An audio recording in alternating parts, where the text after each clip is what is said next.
एक महत्त्वाची बातमी बुलेटिनच्या अगदी सुरुवातीला आपण बघणार आहोत। जम्मू काश्मीरमधली बातमी आहे। पुलवामामध्ये चकमक सुरू असल्याचं कळते आणि या चकमकीमध्ये पिंगलीलामध्ये आतापर्यंत माहिती कळत होती 3 दहशतवाद्यांना जवानांनी घेरल्याची, पण आताची आणखीन एक महत्त्वाची बातमी अशी कळते की यामध्ये 4 जवान शहीद झाल्याची भीती यामध्ये व्यक्त होते आहे। आताची एक महत्त्वाची बातमी आपण बघतोय पुलवामामधून आलेली। अत्यंत गंभीर अशी सी बाब म्हणायला हवी, कारण पिंगलीलामध्ये 3 दहशतवाद्यांना जवानांनी काही वेळापूर्वी घेरलेलं होतं आणि या परिसरामध्ये मोठ्या प्रमाणात चकमक सुरू होती। पण आता जी माहिती मिळते त्यानुसार यात 4 जवान शहीद झालेत अशी भीती व्यक्त केली जाते। प्रशांत लीला रामदास आमचे प्रतिनिधी आता आपल्या सोबत आहेत। प्रशांत, आधीच एक मोठं संकट घोंगावत असताना आणखीन एक ही भीती व्यक्त केली जाते। बरोबर आहे। खास करून 4 जे जवान आहे ज्यामध्ये एका मेजरचा समावेश आहे। त्यांचं शहीद झाल्याची माहिती मिळते, अजून ते कन्फर्म करत नाही आहे। आणि ज्या पद्धतीने माहिती प्राप्त झालेली आहे की आज काल रात्री साधा पहाटे 3च्या सुमारास एन्काउंटरला सुरुवात झाली। पिलीगिलना हे जे पुलवामा मधला एरिया आहे तिथे हा एन्काउंटर सुरू झाला आहे आणि दोन्ही बाजूने जोरदार धुमश्चक्री सुरू आहे। दोन्ही बाजूनी खास करून असं म्हणता येईल की गोळीबार सुरू आहे। यामध्ये 2 ते 3 दहशतवादी ट्रॅप झाल्याची माहिती मिळते, पण यामध्ये 4 जवान आहे ते जे खास करून एक मेजरचा समावेश आहे त्यांचं देखील शहीद झाल्याची माहिती मिळते।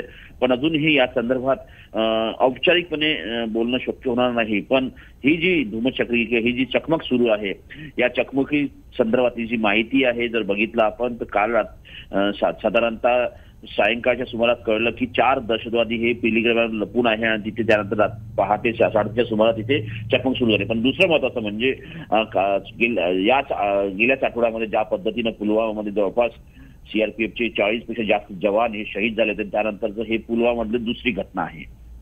निश्चितच प्रशांत, काल जसं तुम्ही म्हणताय की काल संध्याकाळपासून या सगळ्याची कुणकुण लागली होती आणि त्यानंतर या ऑपरेशनला सुरुवात झाली होती। या सगळ्या परिसराविषयी आणखीन काही सांगू शकाल? खास करून जर बघितलं हे जे गाव आहे पुलवामा जिल्हा आहे, या पुलवामा जिल्ह्यातलं पिलीगिरी जे गाव आहे हे उंचीवरचं आहे आणि भारत पाकिस्तान सीमेला लागून असलेले हे गाव आहे। याच गावामध्ये काल काही दहशतवाद्यांनी प्रवेश केल्याची माहिती प्राप्त झाली होती। त्यानंतर लष्कराने संपूर्ण या गावामध्ये सर्च ऑपरेशन राबवायला सुरुवात केली आणि जेव्हा हे सर्च ऑपरेशन राबवलं। प्रशांत, तुमच्याकडून अधिक माहिती घेणारच आहोत। रिफत अब्दुल्ला आता आमचे प्रतिनिधि आता आपल्या सोबत आहेत। रिफत, अभी के हालात, अभी के अपडेट्स? देखिए, अभी बताया जा रहा है कि लश्कर के जो जैश के जो है टॉप 3 कमांडर इस घेरे में फंसे हुए हैं, लेकिन इस बीच खबर ये आ रही है कि 5 जो फौजी जवान घायल हो गए थे उनमें से 4 जो है जख्मी किताब न लाकर चल बसे हैं। तो फिलहाल 4 फौजी जवानों की जान इस एनकाउंटर में गई है, लेकिन बताया जा रहा है कि शायद जो हाल ही में सीआरपीएफ की कॉन्वॉय पे अटैक हुआ था उसका मास्टरमाइंड जो है वो भी इस घेरे में फंसा हो सकता है। एक सिविलियन की मौत हुई है अभी तक फायरिंग में और 4 फौज के जवान जो है वो दम तोड़ बैठे हैं। तो अभी लगातार एनकाउंटर जारी है, ऑपरेशन जारी है और बताया यही जा रहा है कि जो 3 टॉप कमांडर हैं जैश के वो फंसे हुए हैं और वो तीनों पाकिस्तानी बताए जा रहे हैं।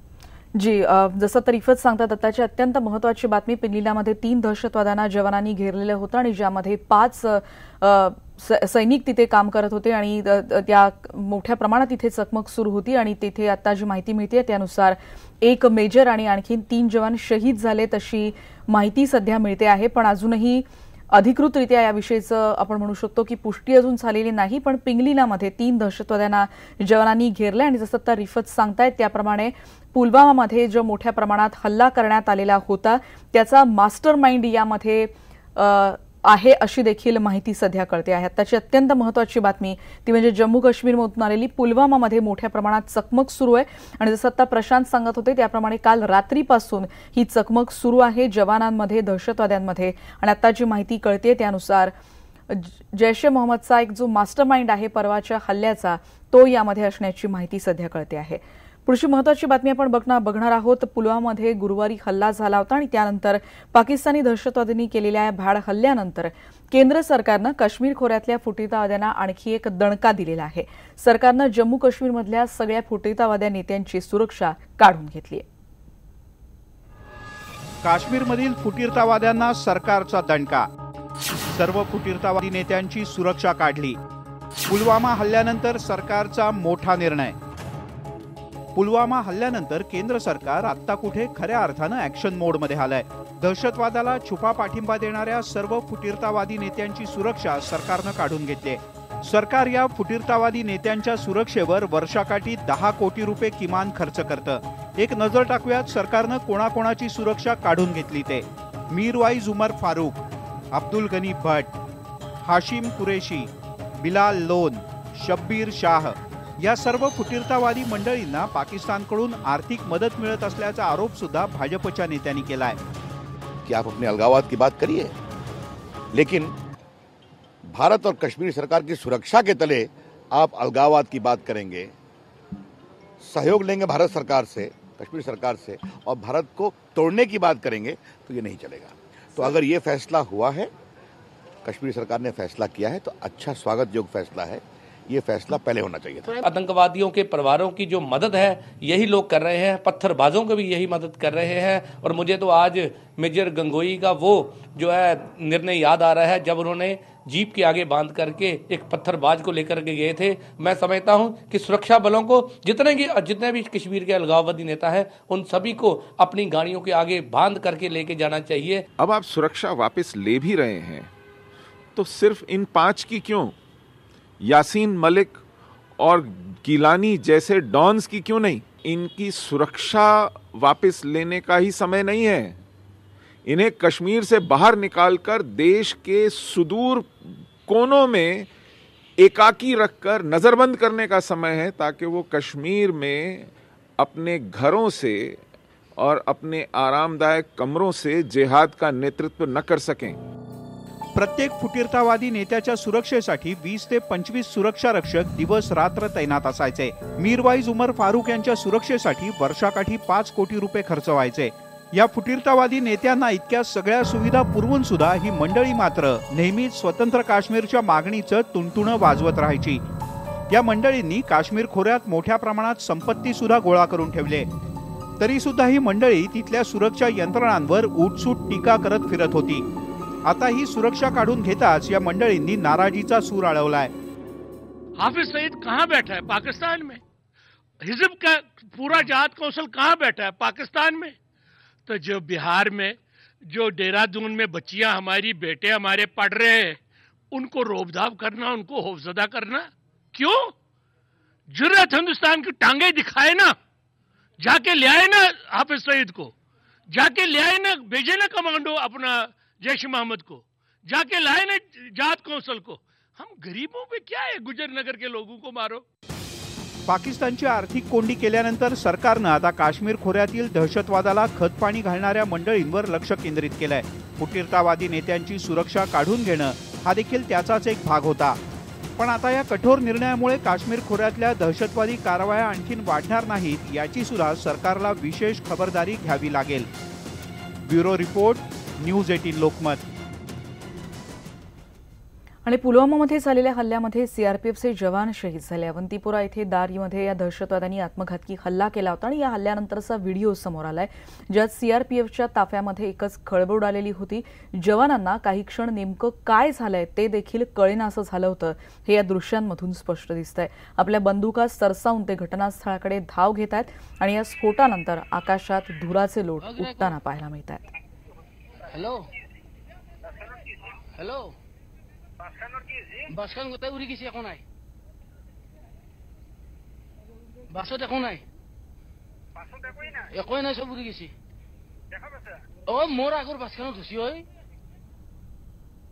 आणि या दहशतवादी हल्ल्यानंतर सगळीकडेच श्रद्धांजली अर्पण केली जाते आहे शहीदांना. गलीबॉय हा सिनेमा सध्या चर्चेत आहे आणि यामध्ये रॅप सॉन्ग गाणारे चांगलेच प्रकाश झोतात आले. त्या रॅपर्सनी पुलवामा हल्ल्यातल्या शहीद जवानांना श्रद्धांजली अर्पण केलेली आहे. यातून जमा होणारे रॅपर्सच्या शोमधून जमा होणारे जे पैसे आहेत ते देखील जवानांच्या कुटुंबियांना देण्यात आले.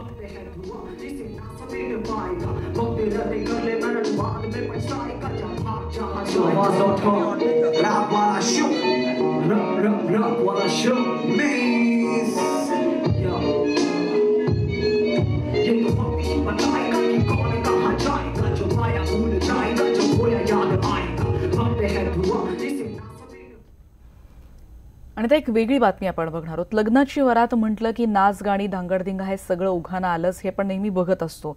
पण आता एका वेगळ्या लग्नाची गोष्ट आपण बघणार आहोत. देशभक्तीवर आधारित एक वरात पाहिजे.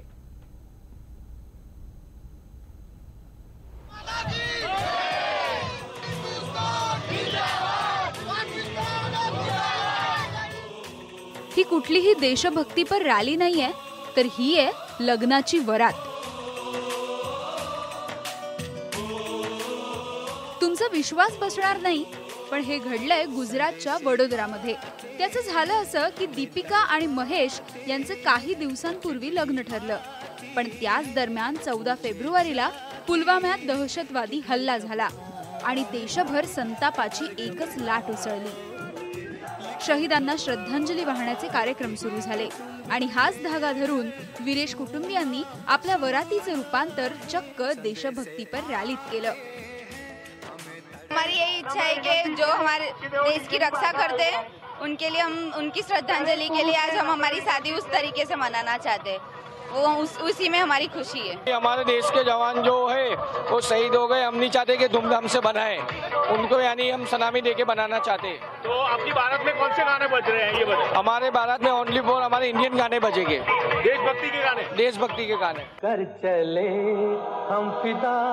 दीपिका आणि महेश यांच्या या अनोख्या वरातीचं सर्व स्तरातून कौतुक होतंय. लग्नात अहेररूपी जमा झालेली रक्कम देखील शहीद जवानांच्या कुटुंबियांना देण्याचा त्यांनी निर्धार केलाय. देश में ऐसा माहौल हुआ है, एक तरफ शादी है, तो क्यों नहीं शादी को हम जवानों की श्रद्धांजलि में परिवर्तित कर दें. और सबने मिलके ये एक थीम बनाया कि ये बारात है जो पूरे तिरंगे के साथ निकलेगी और यहाँ कोई बैंड बाजा में कोई गाने नहीं बजेंगे, देशभक्ति के गाने बजाए जाएंगे. और ये बारात के दरमियान जो भी हमें चंदा कैश मिलेगा वो पूरा पैसा हम ये जवानों को, जो शहीद जवान हुए हैं उनके नाम हम देने वाले हैं. अशा प्रकारे लग्नाची अनोखी वरात काढून काठेवाडी समाजाच्या या नवदाम्पत्यानं एक नवा आदर्श घालून दिलाय. हर्षल खैरनारसह ब्युरो रिपोर्ट, न्यूज 18 लोकमत. एका ब्रेक नंतर इतरही बातम्यांचा पुन्हा भेटणार आहोत. पहा फक्त न्यूज 18 लोकमत.